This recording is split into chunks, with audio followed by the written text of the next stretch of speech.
नमस्कार। आज के इस विश्लेषण में हम एक ऐसी चीज के बारे में बात करने वाले हैं जो हर घर में होती है, लेकिन अंधेरा होते ही वही चीज किसी डरावने सपने से कम नहीं लगती। मैं बात कर रहा हूं आईने की, शीशा। तो आइए गहराई से समझते हैं कि आखिर आईने में छुपे डर की असल कहानी क्या है। क्यों एक मामूली सा शीशा रोशनी कम होते ही धड़कनें तेज कर देता है? क्या कभी ऐसा महसूस हुआ है कि रात के अंधेरे में या कम रोशनी में आईने के सामने खड़े होने पर अचानक एक अजीब सी एक सिहरन दौड़ गई हो, जैसे वहां उस आईने के अंदर कोई और भी है? अक्सर लोग इसे एक वहम कहकर टाल देते हैं और लगता है कि ये तो बस अंधविश्वास है, पर सच तो ये है कि इस डर के पीछे एक बेहद सॉलिड और हैरान कर देने वाली साइंस छिपी हुई है। चलिए देखते हैं कि हमारा अपना दिमाग कैसे हमारे ही खिलाफ एक छलावा पैदा करता है। जरा जोवानी कपूटो की इस 2010 की स्टडी के आंकड़ों पर नजर डालिए।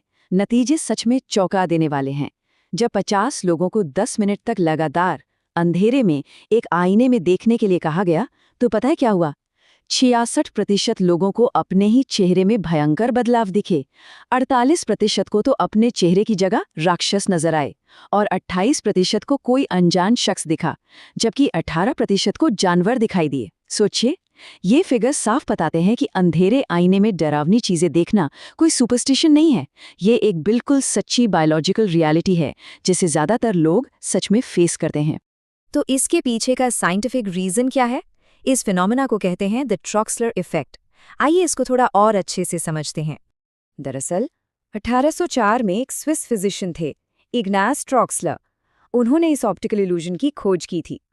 होता यह है कि जब किसी एक पॉइंट पर लगातार देखा जाए बिना पल के झपकाए, तो हमारे विजुअल न्यूरॉन्स थकने लगते हैं। वो उन चीज़ों को पूरी तरह से इग्नोर कर देते हैं जो बदल नहीं रही हैं, जिसका नतीजा ये होता है कि पेरिफेरल विजन यानी हमारी नज़र के किनारों पर जो चीज़ें होती हैं वो धीरे धीरे धुंधली पड़कर बिल्कुल गायब हो जाती हैं। इस पूरे प्रोसेस को स्टेप बाय स्टेप देखते हैं। पहले स्टेप में आईने में किसी फिक्स्ड पॉइंट पर लगातार देखने से विजुअल न्यूरॉन्स अडैप्ट हो जाते हैं। फिर पेरिफेरल इमेजेस धुंधली होने लगती हैं, यानी चेहरे के किनारे गायब हो जाते हैं।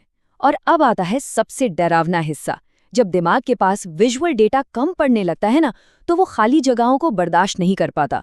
वो खुद उन्हें भरने की कोशिश करता है और इसी अचानक पैदा हुई कंफ्यूजन में दिमाग हमारे ही चेहरे को बिगाड़कर एक मॉन्स्टर या अनजान रूप दे देता है।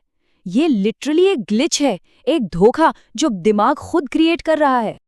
अब साइंस से आगे बढ़कर चलिए इसके मनोवैज्ञानिक यानी साइकोलॉजिकल पहलू को देखते हैं, जिसे Freud and the uncanny concept के जरिए समझाया गया है।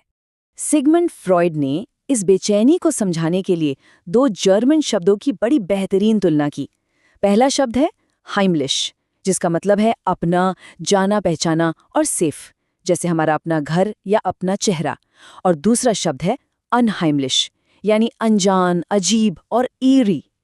फ्रॉइड का मानना था कि सबसे ज्यादा डर तब लगता है जब कोई बिल्कुल मासूम और जानी पहचानी चीज अचानक से अनजान बन जाए, बिल्कुल वैसा ही जैसे आईने में दिखने वाला अपना ही चेहरा अचानक किसी अजनबी जैसा लगने लगे। 1919 में लिखे गए फ्रॉइड के ओरिजिनल ऐसे द अनकैनी से ये बात और साफ होती है। फ्रॉइड समझाते हैं कि अनकैनी चीजें इसलिए नहीं डराती क्योंकि वो नहीं हैं, बल्कि इसलिए डराती हैं क्योंकि वो उस सच को बाहर निकाल लाती हैं जिसे छिपा हुआ होना चाहिए था। एक आईना बिल्कुल यही तो करता है। वो हमारे अस्तित्व का एक खामोश उल्टा अक्स पेश करता है, जिसे देखकर अंदर तक सिहरन महसूस होती है।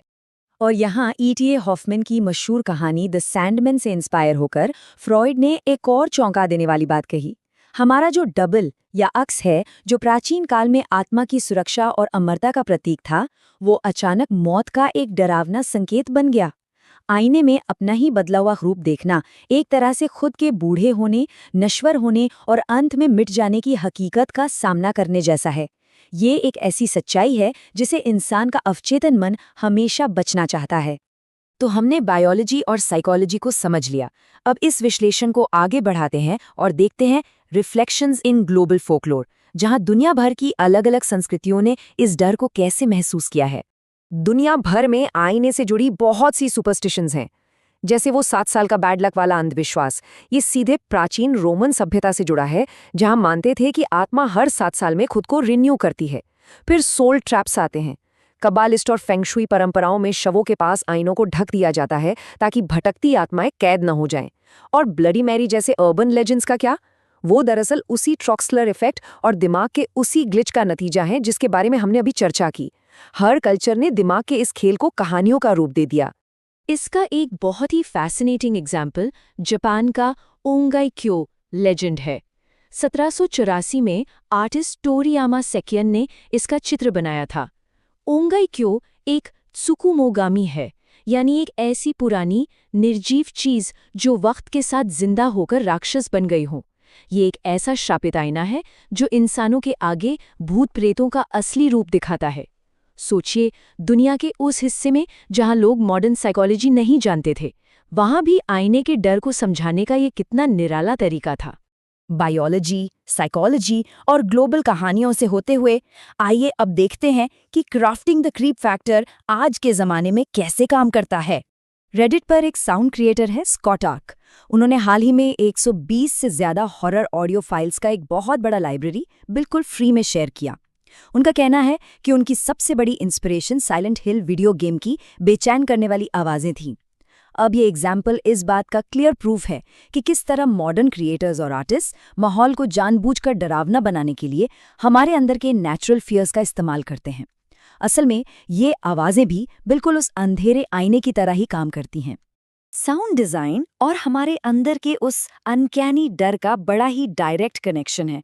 जिस तरह एक कम रोशनी वाला आईना हमारे विजुअल न्यूरॉन्स को कंफ्यूज करके खाली जगह भरने पर मजबूर कर देता है, ठीक वैसे ही अजीब और धुंधली आवाज़ें हमारे प्राइमल फियर को जगा देती हैं। ऑडियो क्रिएटर्स विजुअल इन्फॉर्मेशन को छिपाकर दिमाग को इस हालत में डाल देते हैं कि वो उन आवाज़ों को सुनकर खुद ही सबसे डरावने मॉन्स्टर्स इमेजिन कर लें। ये पूरा मैनिपुलेशन उसी बेसिक फियर पर आधारित है जिसे हम आज समझने की कोशिश कर रहे हैं। तो इस चर्चा के आखिर में एक सवाल जरूर जहन में आता है। अगली बार जब अंधेरा होगा और कोई अपने आईने के सामने खड़ा होगा, तो उस नज़र के ठीक किनारे, पेरिफेरल विजन के थोड़ा सा ही बाहर, क्या छिपा हो सकता है?